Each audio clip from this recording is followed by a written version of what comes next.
Philip Bourne, better known as Grub, to everybody around Manchester and anyone who's had some connection with the local fire department, stepped down as the town's fire chief on Monday, February 5th. But he's not leaving the scene completely. He'll still be a regular member of the department. All told, he served as fire chief for a little over 15 years, 5 of them from 1994 to 99, and then again from 2007 until earlier this month. Chris Towsley served as the chief in between those years, and he will pick up the reins of the department again. The morning after his departure as chief, Grubb reminisced and talked with us about what it had been like and where he saw things headed. Well, last summer, I don't know if you know, I had health issues last winter. And when you go to the doctor and he says it's time to slow down and you got to go have your heart operated on, and I had no energy and wondered, you know, because I've always been to get up and go, and I just didn't have any energy. I had no energy left, and my heart wasn't beating right.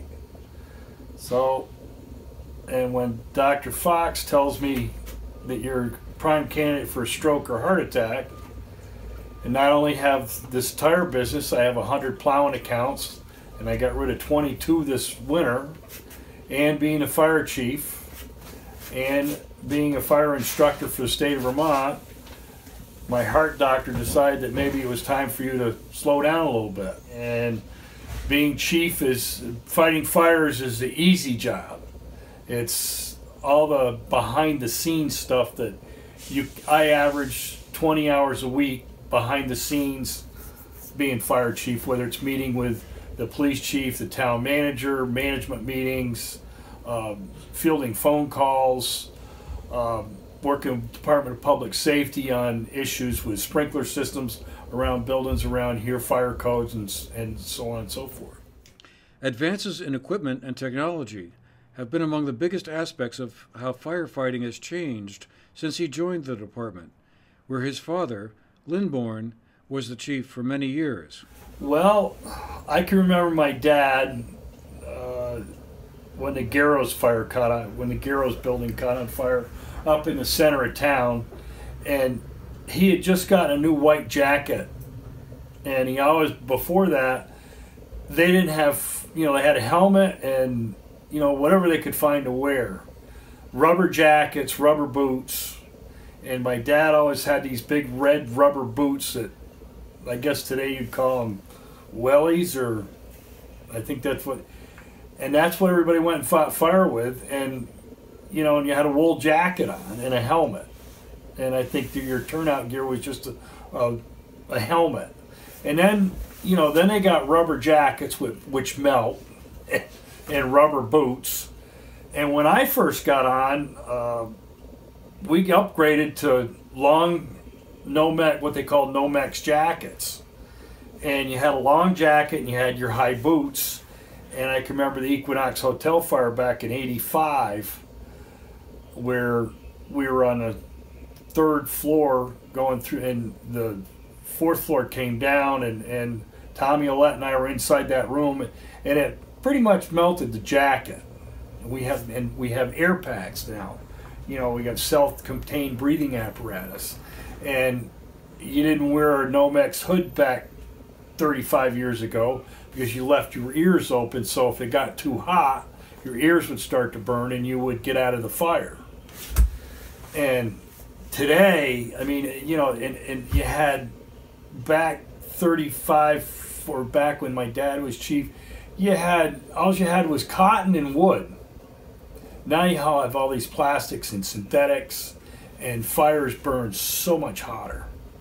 They just, extreme heat is, and of course now they've changed the gear. Our turnout gear is bunker gear, you full bunker suit, you know, jacket, Nomex hood, the helmets withstand more heat, you got your air packs, and you know, you are sealed up.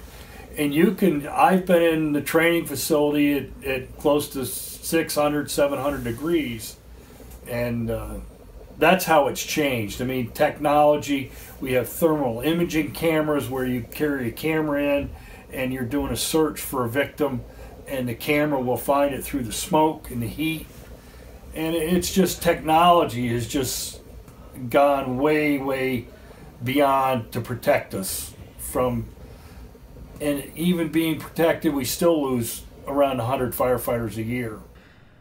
But a big problem not only looms, but is already here, and that's the aging of the members of the volunteer fire department. The average age is creeping upward, and there aren't enough younger volunteers stepping forward. That's partly due to the number of training hours they're expected to obtain for certification, and that is more than many can squeeze in around work and family responsibilities. It's a huge problem. It is a huge problem. As me being instructor, we started our Firefighter 1 class in Manchester this year. We started out with 36 students. We're down to about 22. And the class, to be a full-fledged Firefighter 1, is 193 hours. And it starts in September, and the last class is in May. And it's a lot of dedication. Today your students have, families. They got kids going to school, they got a job, and to dedicate that many hours to training is incredible. And I got to give kudos to the students that are still hanging in there, and to keep up that sort of training and move on to become Firefighter 1. And as a Corps of Instructors for the state of Vermont, we're trying to come up with something different. And I just got an email from the state that they're going to change. We're going to have an exterior firefighter class, which is, as myself as an instructor and the chief of training, him and I got into a heated discussion over this. I said to Chief Lynch, I said, we're going to have a lot of exterior firefighters, me included. I'm too old to put an air pack on anymore. A lot of guys in the department, our average age is 55 years old. And all these guys that did throw air packs on, myself included, I can't throw an air pack on and go inside a burning building and have a heart attack. And so are the rest of the guys. So what we're doing is we're going outside. So we have plenty of experience with exterior firefighters, and the state's putting a class together to do it. And I argued with them. I said, this is ridiculous. We need to come up with a class like when I first started, it was 45 hours. You learned how to wear an air pack. You learned how to maintain your SCBA.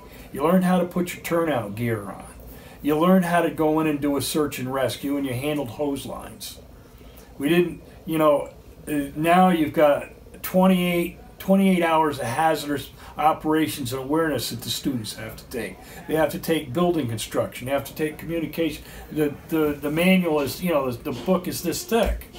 And there's a lot of stuff in there. You can have an interior firefighter, a young lad that wants to go inside and be crazy like I was when I first started, run into burning buildings as everybody's running out, and come up with some sort of course, and then move on to maybe the hazardous operations and awareness. Move on to the building construction. Move on to all this other stuff, and break it down a little bit. But it's hard. We need a lot more. We need a lot more volunteers in it. If we don't get them, I hate to say this, but in 5 years, when that tone goes out, and you've got a situation at your house and nobody shows up because we're all, it's the middle of the night, and I don't pop out of bed like I used to at 2 o'clock in the morning when the fire tone goes off.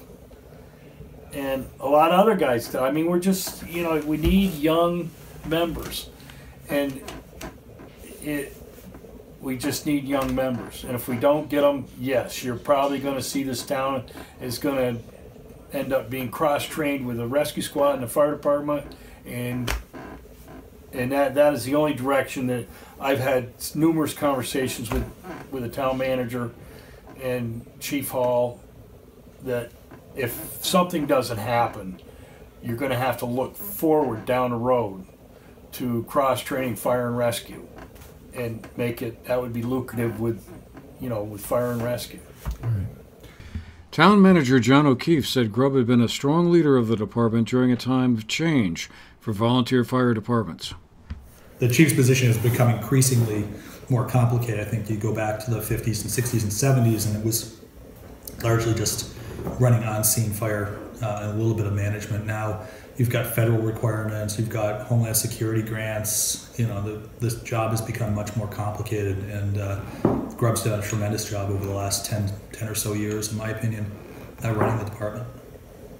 Chief Bourne recalled fighting the fire that nearly consumed the Equinox Hotel in 1985 as renovations to the hotel were underway. It was, they were moving a propane tank on a trailer with it full of propane, and it fell off. And it ignited. And it snapped the bottom valve off the tank, and they had the bottom 2 floors of the south wing were completely finished, and the top floors just had plastic over the windows.